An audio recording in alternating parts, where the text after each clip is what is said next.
45 years ago, and it's still pretty relevant. Good evening. I'm not going to introduce myself. You bought tickets, you know about it. It's John Keenan, everyone! Oh no, it isn't! Oh no, oh yes, it is! Is he behind me? I'm going to talk about the early days. I don't know whether I'm going to fit everything in. There's just so much. I spent a few nights up to 4 in the morning doing this PowerPoint presentation. It's done the head in. And my voice is going, that is the pollen hay fever time. It always gets me. But I hope you can all hear me. Yeah. Well, I'm going to say this was put in at the last minute. Thank you to Leeds Heritage Theatres and to the City Varieties.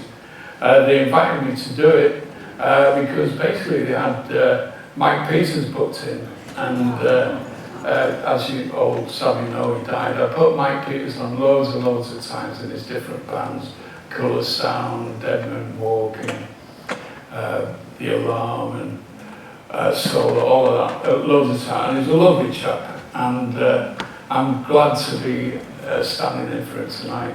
And I'm also glad that so many people bothered to turn up. It's like good stuff. Leeds is a strange place. It's a big city, but the people who like alternative grassroots music, they're like a small village, and I think we've got half the village here tonight. But I suppose I better start talking about how it all started. I'm going to see if this works. Whoa!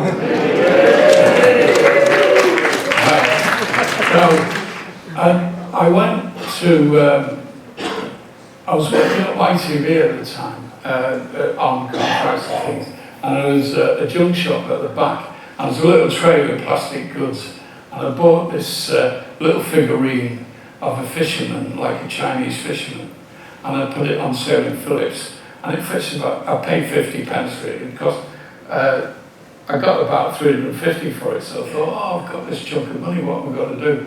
I think I'll start promoting, because I used to promote when I was at art college. When I was 16, I was voted, Southport Art College, I was voted social sec, and the first band I put on was supposedly Eric Clapton with John Mayall's Bluesbreakers, but Eric dropped out, and John Mayall turned up with this new kid, curly hair and all that. I said, where's Eric Clapton? I said, everybody wants to see Eric Clapton. He says, no, I've got this new guy. Nobody will complain, and don't worry.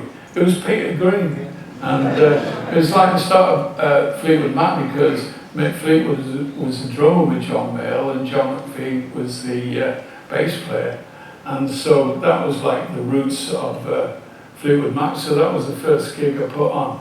The second gig, the second year, it was Pink Floyd, but I wasn't promoting that. I was I helped with it because I'd done the first one and knew all about it, and then basically 10 years later, I was thinking, I got hankering to.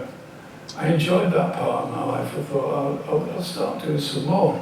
So I ran around the agents, and I wanted to put Lou Reed on. I wanted to put him on at the Grand Theatre. And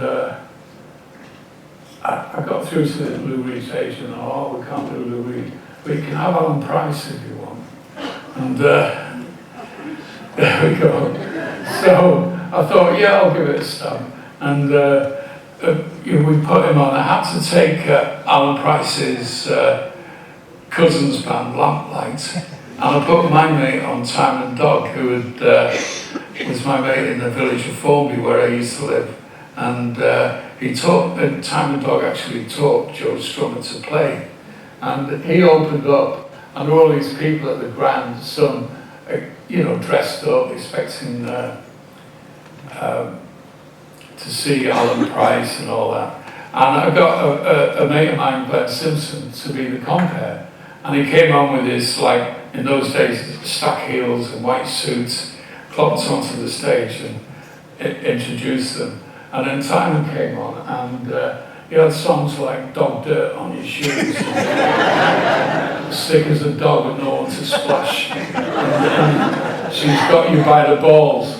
And it's like, look at the audience, like, oh, it was just like, it's very early, like, punk days. And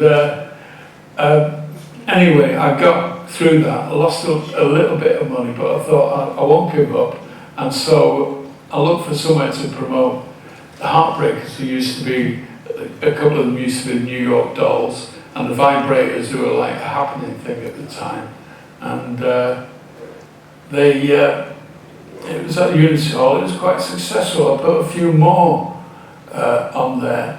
And then come the summer, I put a few things on at Leeds Poly as well. Put the Heartbreakers on again at Leeds Poly.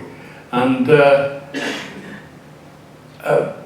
Graham Cardy, a friend of mine who was in a band called the Mirror Boys, came up to me and said, we've got the common room in the art section for the summer holidays. Do you want to put some stuff on there with me? So I said, yeah, okay, I'll give it a go. So we started a club that was called Stars of Today, and had people like the Slits, Vibrators again, and Heartbreakers. And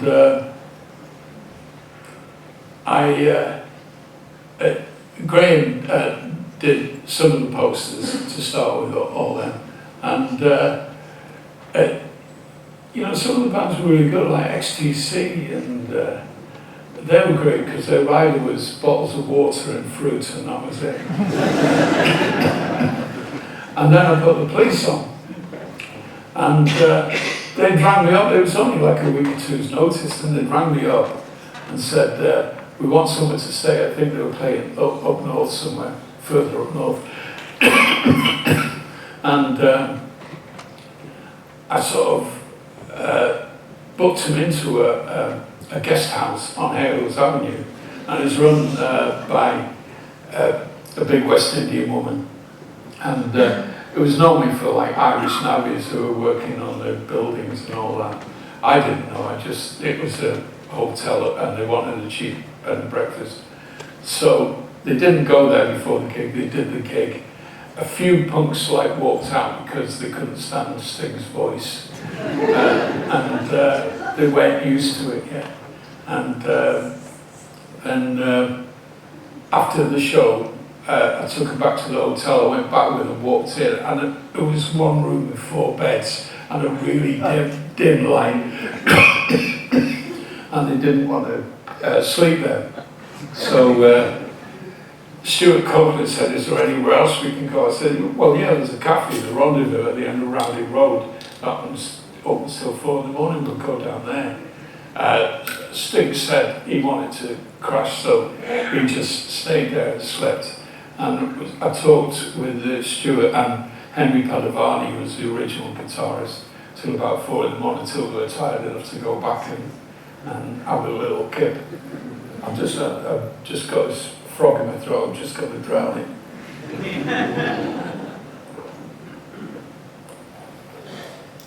Right, so that's the police story anyway, so I went on. 1 or 2 little things there going on. I'm going to have to move on because there's so much stuff. The Stars of Today, it was going really well, and we got a nice little crowd. All the Leeds punks and that, they're all different, very creative people, different colour hair. They used to have clothes with tags, and there was one girl had jewellery made up of cake decorations, little ballerinas, and another guy came in with laminates all over, and you looked up closely and there were private parts cut out of all magazines. Oh, that's punk, I suppose. And we had a good little crowd. It was only the Stars of Today, it was only like a couple of months and through the summer. And then when the students came back, they didn't want us anymore, they chucked us out. And I had to look for somewhere else, so I found the Ace of Clubs, which was an old cabaret club. It would be a picture house before that. and I booked a few bands in there. And I thought, how can I keep this crowd together? So I started this club up called the F Club, which was basically, I sent out a document, that's the police thing, I talked about that.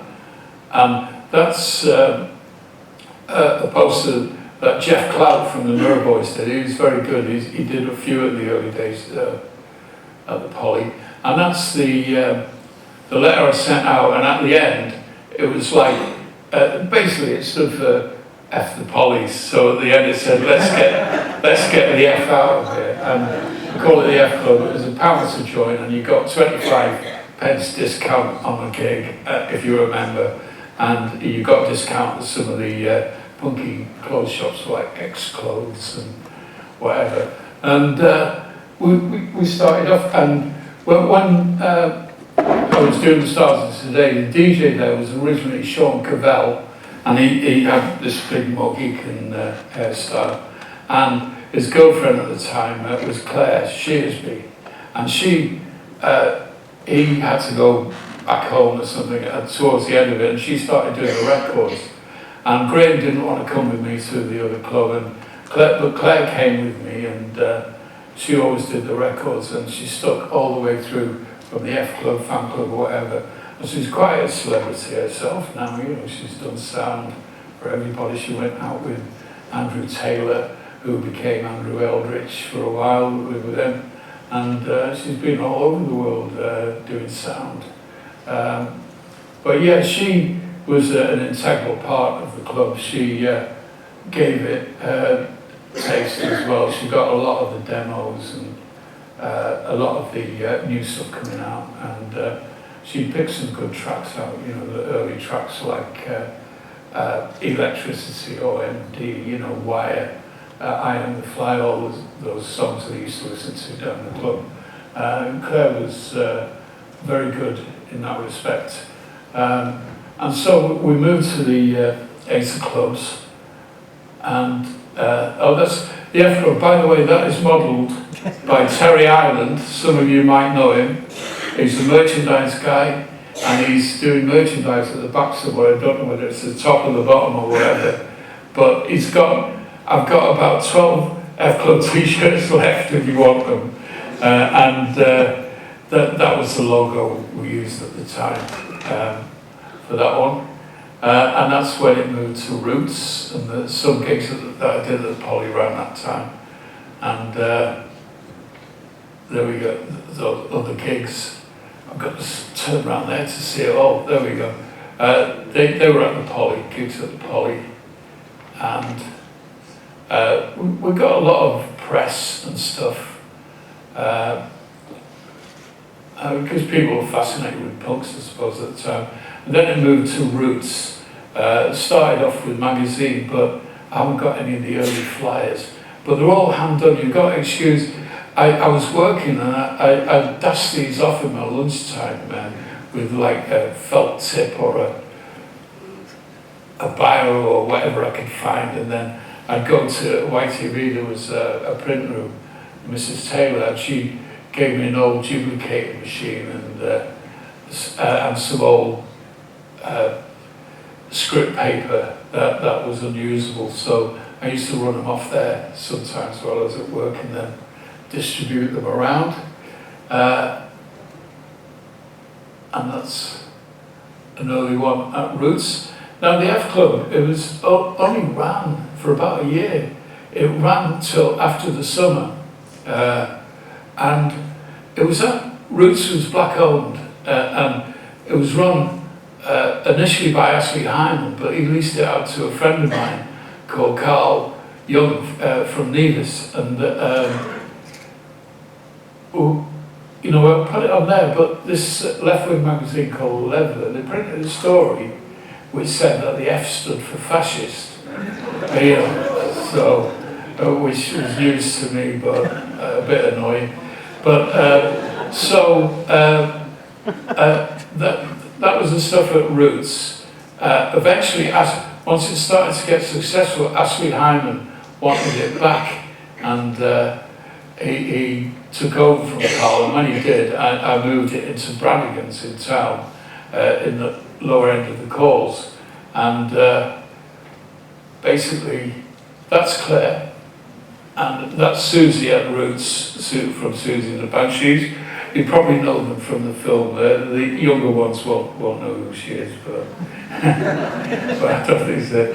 But yeah, that's Claire Shearsby, and that was a story, middle pages of the Daily Express, I think, and Rats and Delicious, that's delicious. Rats, Debbie, Delicious, Josie, and at Roots, all done at Roots, and in the usual press hype type of thing. It got a lot of notice. That's the end of the days for the Ace clubs. It used to be a synagogue, and it became a West Indian club under several names. The International Club, I knew it as. Then it was Roots and Phoenix Club and Cosmo Club, it was one spell. It was good. It had an under bit, cellar bit, which the guys used to gamble on Sundays and all that. He played cards, all that. And in the dance area, it had a top section as well, like you have in a synagogue where you could look down. It had a good atmosphere to it. It was, you know, before at the club I used to go there a lot because I lived on Chapeltown Road, where the junction with Cowper Street. It's a Sikh temple now, so I don't know whether they changed the inside, but the outside is definitely different. That's press that I was getting. That is Brannigan's. That's the entrance to the fan club at Brannigan's, as it was now named. I've actually got a pointer in that. Let's see if it works. I go, whoa. Whoa, that's good. Yeah. Right, little gadgets. Yeah, that was the early one. You know, if you look, you know, Joy Division. See, that was Joy Division played Roots, but that was an early one. Those are the first gigs. The Doomed were the Damned, but some record company reasons they had to change the name to the Doomed. And there's some good stuff coming up, you know. Well, we got Wayne County. He was a regular, and we've got somewhere. Oh yeah, Perubu with the Human League supporting. So this is what I really enjoyed about it. You get bands and you look at the supports, and the supports became quite often bigger than the bands that were supporting. Let's see if we can find some more. Adam and the Ants. A few things there. It's coming up to, yeah, the ex-players were like, whoa, go back.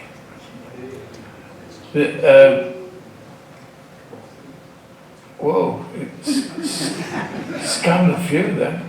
Yeah, the ex-players were supporting UK subs. No, who were they support? Oh, there they are. Supporting the Butterflies, which is Jez's band. I think they became, I forget what they're called, but it was a really good band after them as well. What were they called? Girls at Our Best. Yeah, Girls at Our Best, yeah. And Joe Jackson became very big in one spell. I think he's lives in America now. I better speed up these things because we could be here all night. The Tourists, that's Andy Lennox, Dave Stewart, they became Eurythmics. Echo and the Bunnymen supporting. Adam and the Ants, of course. And then that led to the first Futurama, which was 1979. And don't forget B-52s, that was round that night. Yeah, that was a great night. The tour manager was a pain in the bum, he wanted everything doing, but it was a really good night otherwise. That's just one I liked. You know, I didn't spend a lot of time on the flyers, but I spent a bit longer than that. Still rough. The Revillos, and then the first lineup. I think, well, yeah, that's the Queen's Hall. So that went on to the. I called it the world's first science fiction music festival because I was going to have loads of films, and I did have a few, but and science fiction stalls. But at the last minute, the British Film Institute said I couldn't show the films that I wanted because there'd be more than 400 people. But they didn't tell me that when I arranged to hire them and all that. So they stopped it. So I found a few films and put them on and made it a bit better. And one or two art students from the college, they built some paper mache sculptures and things. I think there's a big spider and parachutes and all that. They put on Julie Johnson, I think her name was. That's the lineup. Those are the badges.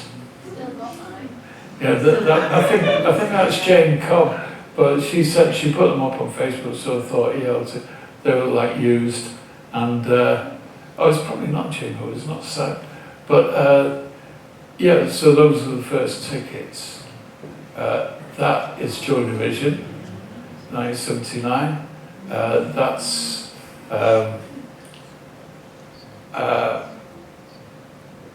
I don't know who that. Oh, Echo and the Bunnymen. Is it?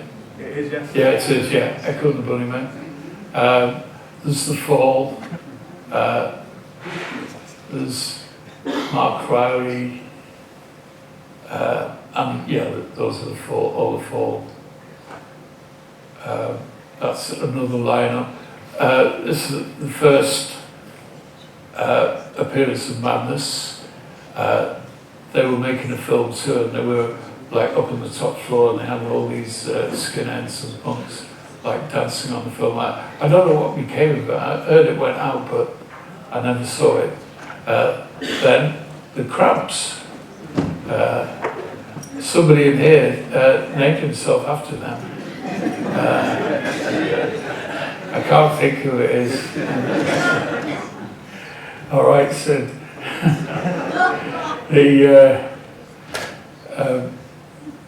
Cyanide, they were a good punky York band. A few years later, the bass player turned out to be my bank manager. And then he went on to instruct other bank managers. So he did all right for himself. So that's punk for you. Let's look in. Yeah, there were the tickets. That's the lineup for Futurama 2. T-shirt, tickets, stuff like that. I'm not doing a lot of, that's me. I'm not doing a lot on the Futuramas because I did 3 in Leeds, but I did a further 3 outside of Leeds. So because this is called Live in Leeds, I'm using it as an excuse just to show the Leeds stuff. But I'll probably do another proper one on Futurama when I get the films properly digitized and in better focus. Let's go on. That's you too, and that's Adam. Whoops. They seem to be clicking like when I do one click, you sort of click a few. Wow. There he is again. That's Adam in a Futurama t-shirt. Bono, he tore the sleeves off to look cool, and I made the film. They were on that film, but I took the. We mixed down the track at Redance Studios in London. It was I Will Follow, and I took the finished film to Sheffield Hallam Hotel for them to look at, and they looked at it, and Bono says, "I don't know if you can use that. I'll look a bit fat." I was thinner now. And the Ed said, "Yes, I think we're playing it faster than we normally play." I said, "Well, you didn't say that when you were mixing the track down." So, but anyway, it didn't go in the film. They refused permission. So, but I'll probably show it sometime now, because by the time they finish suing me, I'll be gone.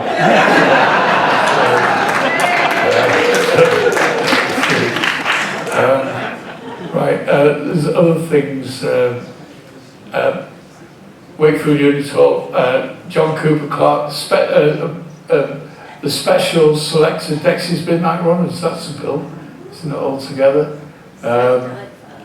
Yeah, lots of good names on there. Those are the tickets for the gig. Split Ends became Crowded House.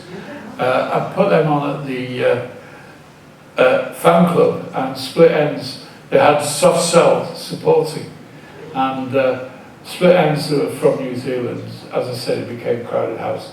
And they set everything up perfectly, the drums. And then Mark Coleman came, and Dave Ball set up, and Mark refused. Well, he wanted to set up his screen for some films where the drum kit was, and the drummer didn't want to move his kit. He said, "No, soundcheck, I've done everything," and he threw a tantrum and didn't do the gig. Dave Ball was upset, and you know, one person walked out, and he was the guy who designed the cover of their first single, but nothing else happened. It was just basically. It shows what you got to put up with. No, but even they weren't known then, they weren't famous, they were just starting off, but he still knew what he wanted and put his foot down. But I said, you know, if anybody wants the money back, they can have it now. As I say, just one person. So, there we go. Whoa!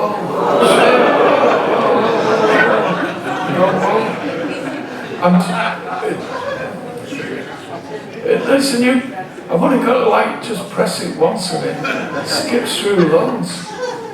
Goes through. Now you know what's coming up. It's not surprising. Modern technology always does my head in. Right, where we somewhere out there, we've done that one. Right, we've done that one. We've done that one. We've done that one more or less. Yeah, Split Ends, that's where it was. So next one. Right, Echo and the Bunny. Now that's U2. They played the fan club, a little old basement club at the bottom of the coast, twice. I put them on there twice. I put them on the Queen's Hall, and then I put them on later on at Tiffany's, which holds 2,000. And then a couple of years later, there's a headline Leeds Evening Post. Leeds City Council bring U2 to Leeds. And so I brought them 4 times, you know, to catch up, you know, and played Ellen Road. And right, move on. I keep saying and, don't I? But it's like a pause between.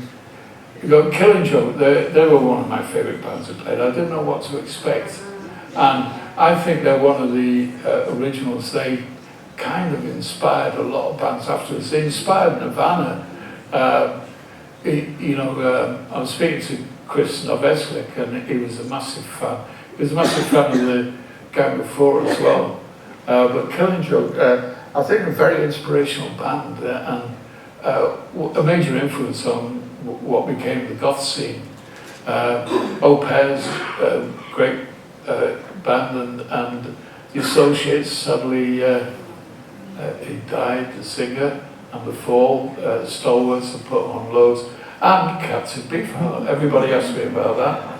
In the late 60s, he was like the coolest act. Every hippie had to have a Captain Beefheart album stacked to the side, and it was a great gig. Apart from the tour manager again, they're always a pain in the butt. I'd got them this big rider, they asked for the Sprite, so I thought, I'll get them everything. But I was like short, they wanted Perrier water. In those days, Perrier wasn't the thing, you know, coming in. So I had to go around the hotels and say, have we got any Perrier water? So I managed to get 5 bottles, and they'd ask for 6. And I said to the tour manager, I said, I've only managed to get 5 bottles of Perry water. He said, no, we have to stick this on the rider. So I kind of knocked on the door and said to them, hi guys, I said, I must apologise, I've got you that. I said, but I can only get 5 bottles of Perrier water. And the captain, Don Van Vliet, he said to me, he said, we're probably not going to drink all of them anyway, you know. So yeah, forget it, yeah, fine, cool. It was just the tour manager. They're given these jobs and they think they've got to, it gives them some control, you know, try and, anyway, tip for people who want to be tour managers, don't annoy the promoter. Right, next one, there we are. Those are some of the bands that I put on. I started like mixing them all up because I started to do all different kinds of places. There's Gen X and Poison Girls and the Professionals, they're another one. They turned up and they were missing all their gear, and a Leeds band, Icon, was supporting. And the Professionals were two of the Sex Pistols, Steve Johns and Paul Cook. And Icon refused to let them use their gear, so they didn't do the gig.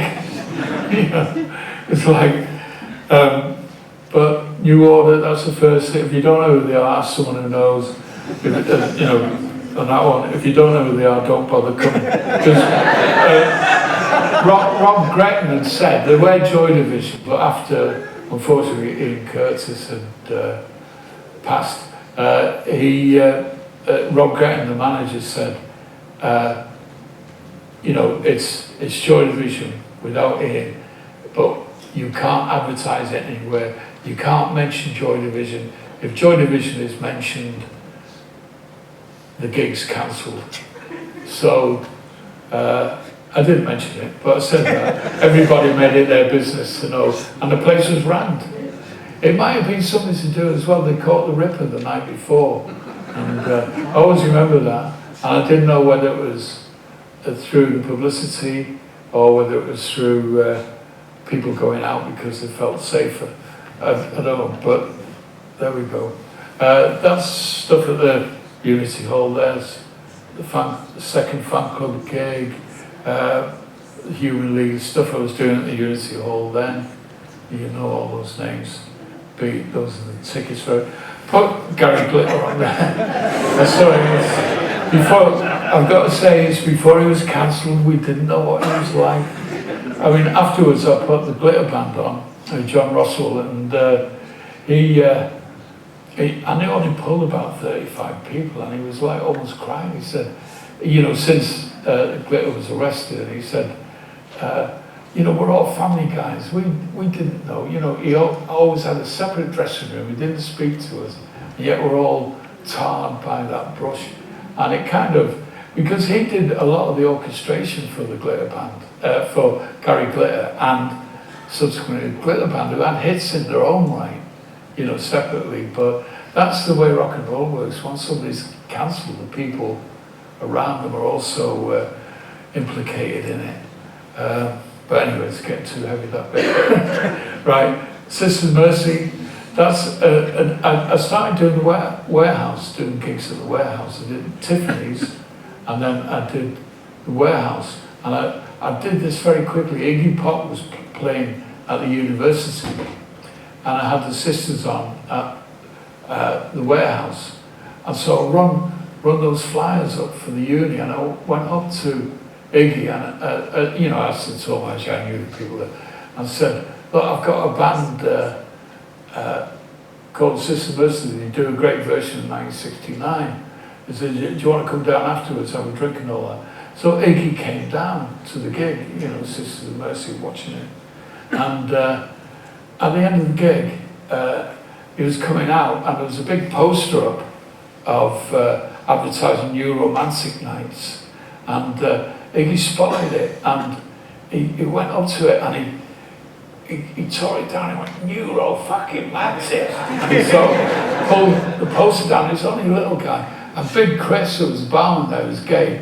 He sort of jumped out of the bar, lifted Iggy up, pinned him against the wall, and said, "That's my fucking boyfriend."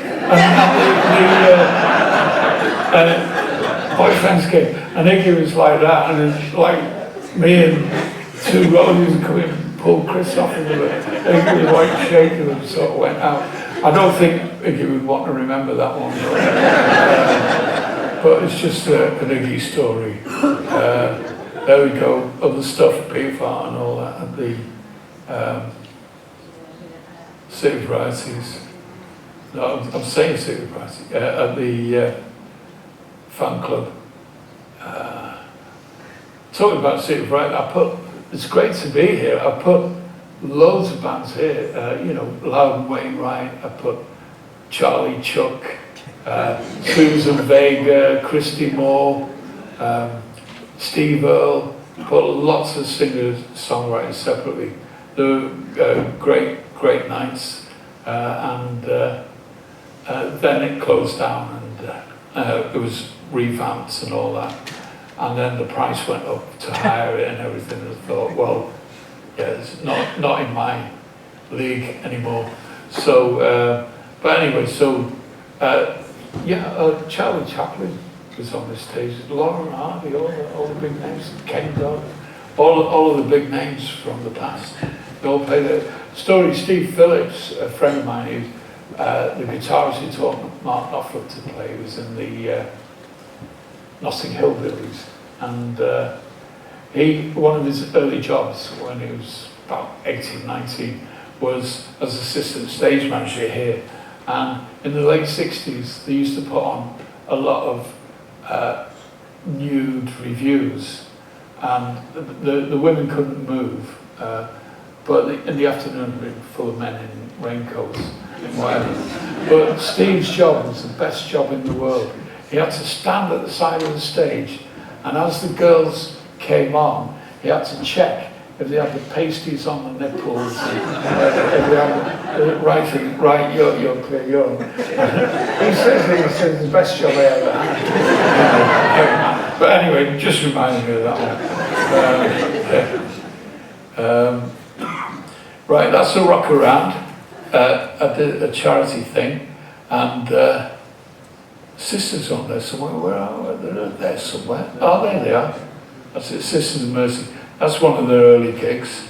But Bodician, a great band, one of the best reggae bands from Leeds. And I think some of them are still in bands. Of course, the ubiquitous Expelairs, Rockabilly Rebels. There's a little bit of everything. The Squares, who were signed by Seymour Stein, Blondie's label. A New Opera, a prog band. There's a little bit of Seething Wells, Jules, Little Brother Poets, and it was a good day, £2. It's worth it. I always go back there, but it was like a charity thing. I called it Rock Around before the show was called. Before they had a TV show after that called Rock Around.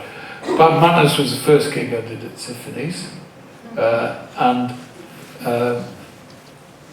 those are some of the tickets of the bands that I did there.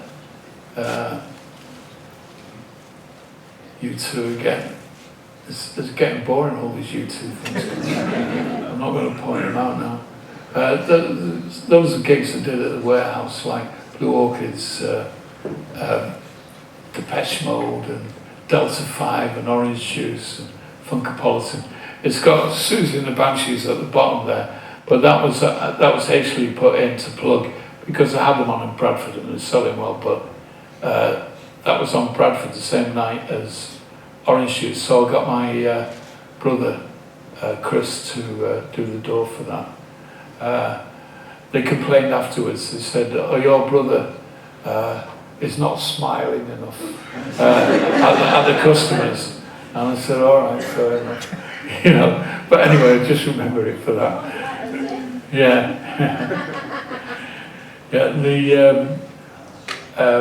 That was a Christmas party again. Sisters of Mercy, another early gig. Them and the three Johns, John Langford, John Hyatt, and Brenny, of course. That was gigs doing it at Beer Keller. I did the comic strip after that, Rick Mail and all that, but I couldn't find the flyer for that one. But there were some gigs at Beer Keller that was quite good. That's the Futurama again, that's the one at Fifth. That became notorious because it kind of, it probably didn't invent the name goth, but it kind of cemented Leeds as being the city of goth. And there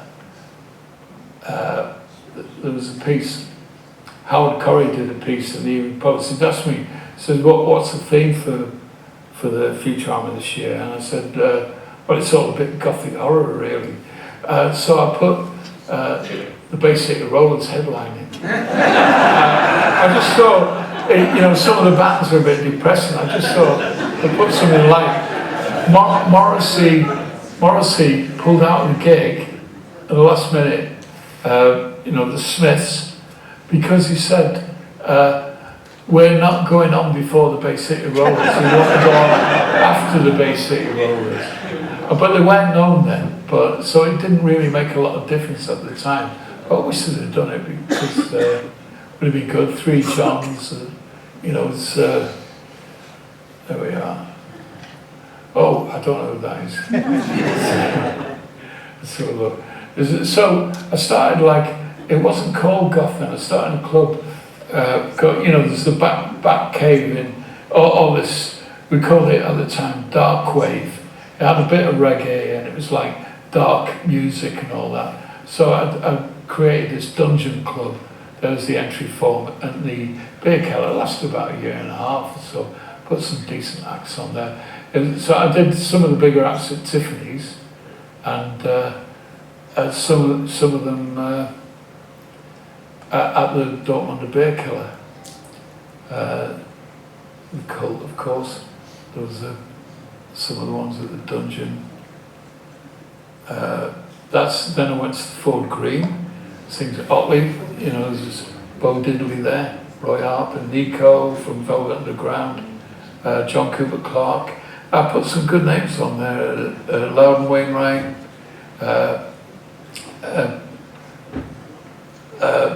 Palace, who were a prog rock band, and John Otway, another one that I've been putting on every year over the years. Edward's Voice, they were a local band. I think they were related to Ian DeWhittle of Crash Records, but he probably doesn't want to own up to that. But I don't. Right, go. Those are other ones from Ford Green. Rothschild, they liked a bit of heavy metal there, so I put Terror Plane, Rothschild, some of the early ones. Blaze Bailey, he was a singer in Iron Maiden for a bit, I think, after that. Dr. Feelgood, Richie Havens, great. And those are some of the tickets for it. I did all these tickets myself. I used to do them. I used to hand stamp them too, even for the Futurama. Like, but the Futurama had my brothers, Vince and Chris. They was in school holidays, so they would come and help me send out a few. Right, there we go. That's the Astoria. I did some at the Trades Club. You know, that's Exiles Inside. But I did the Last Poets. They were one of the first rap bands. They were from the 70s, and they were rapping before anybody else. That was about 1969, 70s they were formed, and you know, lots of things there. The Astoria. That's the Last Poets. That's the ticket there. Did for that one. Only £3. Those Astoria tickets. The Fairport Convention, and then I became a partner later in the Astoria. But that's the long list of stuff that I did at the Astoria. And then I sold it, took my money out when the Duchess came up for sale and bought the lease of the Duchess. That's at the Astoria Bodilli. The photo, by the way, is by Tony Woolgar. There'll be a few of his posters here. He's crops up everywhere. He took photos of a lot of gigs, you know, from the 90s onwards. 80s, 90s onwards, and he's a very good photographer. And if anybody wants to buy them off him, He's got them all on his hard drive. That was the marquee. Now, the pub was called the Robin Hood, and Mick Longbottom was the landlord.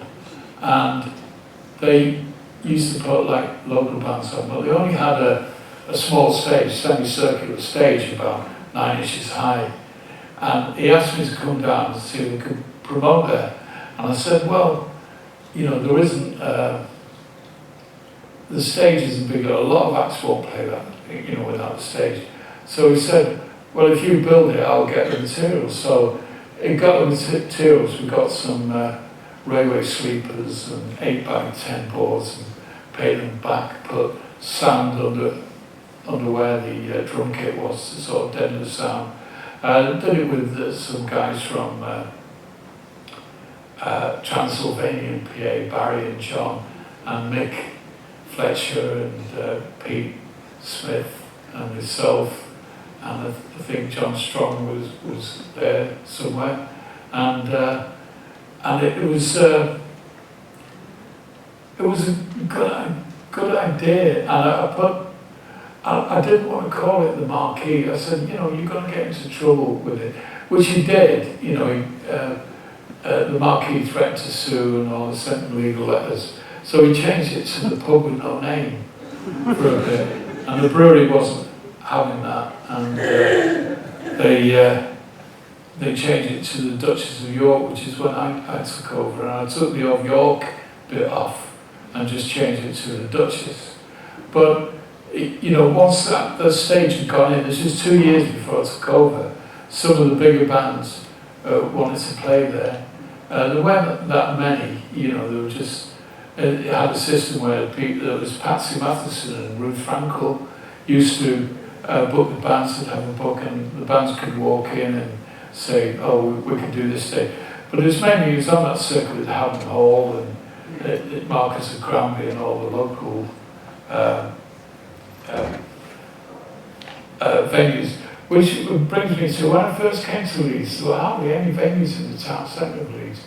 Most of the bigger venues were on the outskirts, like the Fort Green, the Astoria, in Meanwood, the Cat's Whiskers, and Kirkstall, there was the Barcelona, and they're all outside the Leeds centre, very few in the Leeds city centre. And people, there was a time when people just didn't want to go outside the centre, but the Brunel opened, and Nathan does a really good job on the Brunel, and it's all the student area, and packs them in. It's the Brunel is now 2 venues, 2 400 capacity venues, and it's got everything you need. It's a great little venue. But yeah, that was the 86. That was the changing, you know, between the Astoria. So I went, as I say, I put money into starting the Duchess off. In the meantime, I was doing the Irish and doing a lot of acts. Curtis Mayfield, he played there. It was great. It was like cold. It was June, but it was cold, and he walks in, or the band walked in, and they had these heavy tweedy overcoats on. And I said, oh, it's a bit cold here. It was June, and I said, I'll get some heating sorted. I said, what do you want for a rider? He said, well, we'll have some fish and chips, your English fish and chips, and we want the newspapers like you English eat them. So there's a fish and chip shop down the road. So I just went down the road and bought a load of fish and chips, and I spread all the papers out on all the fish and chips, and I got some salt and vinegar. I said, you've got to put salt and vinegar on. And they were there. And like these guys from Chicago, I think they're from, just sat there, took it into fish and chips and was a newspaper. So then he started stuck in my head. He didn't do many gigs after that, because not long after, he had an accident where a lighting rig fell on him, and he was in a wheelchair, and he didn't last long. But he was a really nice fella, and very down to earth, no big deal. That's the Duchess around about the time took over. Yeah. That's the very first flyer I did when I moved in, which was March 88. And those were the first bands. The Veins were like a staple band who always played. There was a band like Hang the Dance used to play, the Duchess, and they played some of the late ones. There's some interesting ones, even, managed to get in the early days. Don't forget, I'd just taken it over and had to start booking bands. There's Steve Phillips who I was talking about. And the Prowls, another stable, they fill the place every time. At the Suit and the Roots, another one. All the time. The thing, towards the beginning of the 90s, they used to pull regularly, 200-300 people. Then it all kind of dropped off for a bit, the local bands. And people were wanting more name bands. So, U-Slosh, another regular one. Little Chief, of course, fantastic band. They should have made it huge, but they didn't. Other pictures of the Duchess. That's the early one from when I took over. I took the of York bit, so it just became the Duchess. I don't know. What time is it now? I've still got loads to get through. I'm going to have to speed. 1984. Yeah. I'm going to have to speed up on this. Right. That's the Coliseum, which was open, which is now the O2, and I put quite a few gigs on there, and including Nirvana for the second. No, that was Leeds Poly. Sorry, it's in that thing. But yeah, I put them on Leeds Poly at the same time I was doing all this. And Peebles, Can't Stand the Rain. Willie Mitchell, great, knows the soul voice. Test Department, fantastic. They were like one of the first, like German or Germanic band, like I don't know, difficult to describe, electronic and very dark and heavy. Bobby Womack. I put quite a few. Irish Centre, there was a lot of stuff. Pat Travers, Niels Lofgren, one of my favourites. Go on. More Duchess was through some of these. That's Kurt at the Duchess, 2 pictures from there. More Duchess. I did a few at Rooftop Gardens, Cud, Wedding Present and whatever there. That's Nirvana, that's Chris at the Duchess, that's Kurt in the middle of the crowd. Irish Centre, Billy Bragg, all that. Spiritualize at the Irish Centre. Stuff at the Warehouse, Chumbawamba, Steve Forbert. I put people like Mudhoney there as well, who spiritualized and whatever. Hang on. Was that one? Did that one say Oasis? Yeah, there it is. That's first gig with Oasis with Elsie Moon. This Elsie Moon, they bombarded me for about 6 months with postcards, letters, saying we want to play, and said we can bring a coach round, we'll do all that.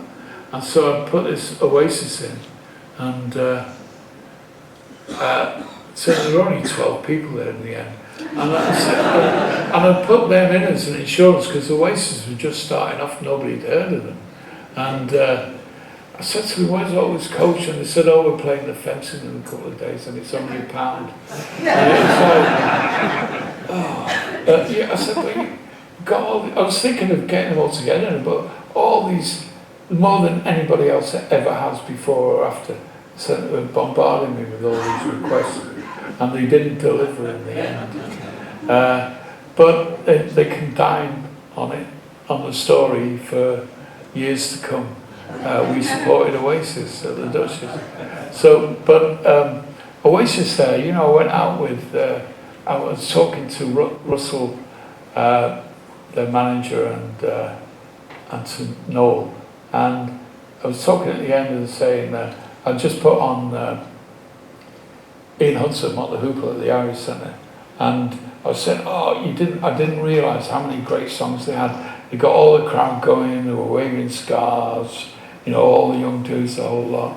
And the next time I put Oasis on, they did all the young dudes. And also I'd said to Noah that, I said, your kid, he's a bit like Ian Brown, he does all the monkey moves and whatever. I said he wants. So what they did at the next gig, they put the mic up, so he had to sing up to the mic like he does. And that stopped him doing all that stuff. So that's early days. Right, move on. There they are. Famous. So it was taken by Dave Maud. That guess who that is? It's Coldplay, yeah. One of their early gigs. I didn't think they were that great. They were I've seen a few bands. I think, you know, you see a few bands, you think, oh yeah, they're going to make it, going to be really good. I saw them, I thought, yeah, pleasant, they're all right. Bit shoegazy. And you know, I didn't see it, and then all of a sudden became one of the biggest bands in the world. But yeah, that's them playing a grubby pub in the centre of Leeds. They played it a couple of times too. Radiohead did as well, but I couldn't find any pictures of them playing. There's Flatnose John. Some of you remember him. Flatnose, he's departed now. Ian, Def Jeff, he's gone. Tiggy, Hippie Kev, Tiggy, Ian and Martin. And they were all the sound engineers at the Duchess. All the people who made it happen, made the sound work. So big nod to them. That's Kurt again. Smaller picture. That's the advert for the Nirvana at the Leeds Poly. Flaming Hand were doing a few gigs at the Duchess, and you know, some of them worked there behind the bar and all that, and they were doing these DIY gigs, and they had Victim's Family and Arm booked, and for the Duchess, and I said, you know, that's, you know, we're competing against each other, just put them all in one big show. So we did this one big show with Nirvana, Victim's Family, L7, Arm, and we only put about 500 because they hadn't released Teen Spirit. Then I just about broke even on it, but you know, it's a gig to brag about, isn't it? There we are. Well, you know, I get asked loads of times about, guess who they are? Bridal Taxis. One of Leeds' biggest bands at the time. Used to pull, did them at the Irish Centre, used to pull big crowds in Leeds, unfortunately nowhere else. But, well, maybe they did in Manchester place. But like, they were Leeds' equivalent of Manchester. Very good Mick Roberts there. And that one is, do you know who that one is? That one there? Manic Street Preachers, yeah. That's out of the Duchess. These are pictures by Tony Woolgar, by the way. This is the Irish Centre. That's Joe Strummer from The Clash with the Joe Strummer's Latin American, whatever it was. I always say Latin American War, but it wasn't that. Latin American something rock and roll. And that's Rory Gallagher. I put him on a few times at the Irish Centre.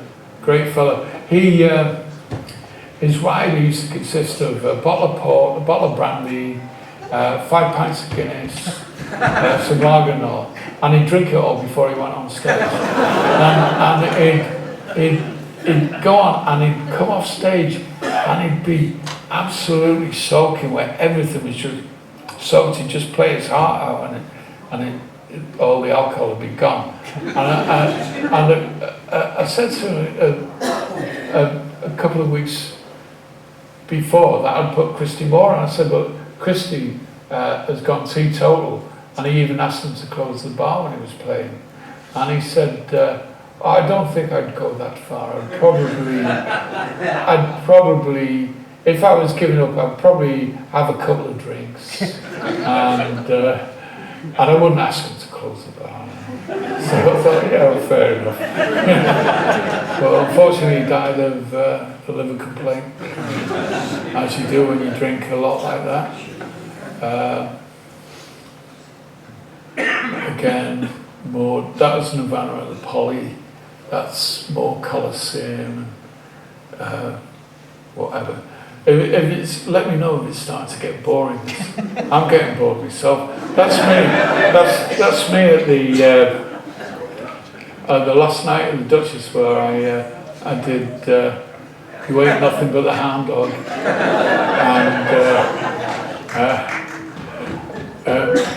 I Can't Help Falling in Love with You, and then I came back as myself and did Duchess by the Stranglers.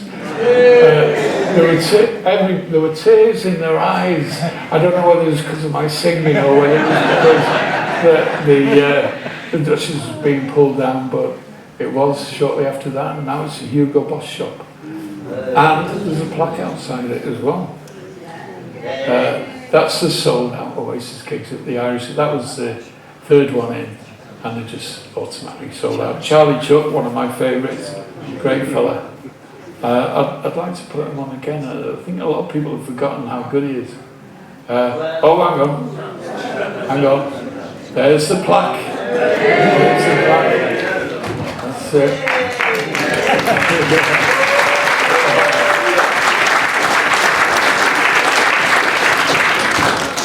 That's. Leeds gave you some recognition. Yeah, well, you've recognised me, so it's all right. You know, the people who matter.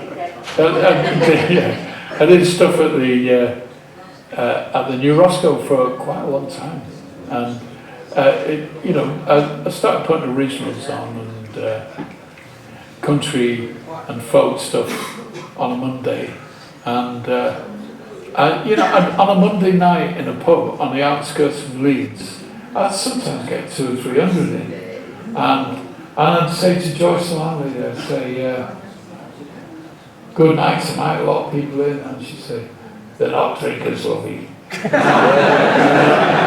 just thought, oh, well, that's, yeah, I said, well, put some tea and coffee on then, you make more money. But it didn't go on in. Just some of the stuff. It's why I went, oh, who's that? That is the first it's a self-portrait of myself I did when I was 19, and just to show you that I can draw despite the crap flyers and stuff. I was never a graphic artist. I did study fine art, but it reminds me to mention the portrait of me that was used to publicise this was done by a local lad friend of mine called Neil Hardy.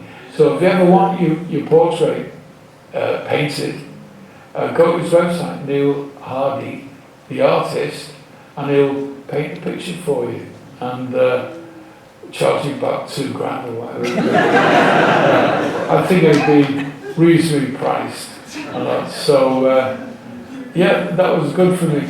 I remember, back in the old F Club days, I had really fond memories because we were a good little family at that time. All loads.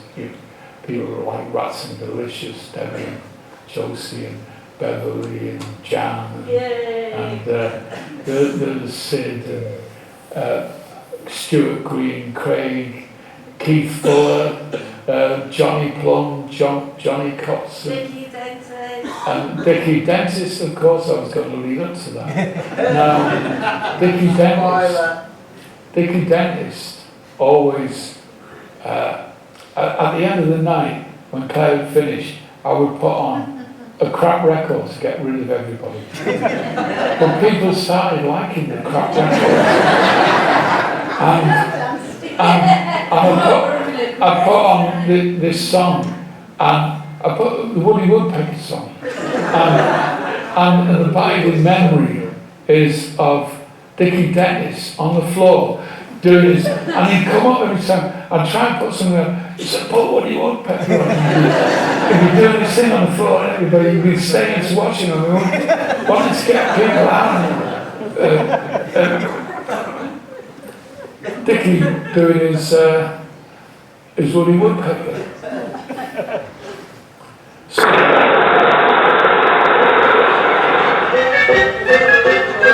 that's the end of the first half.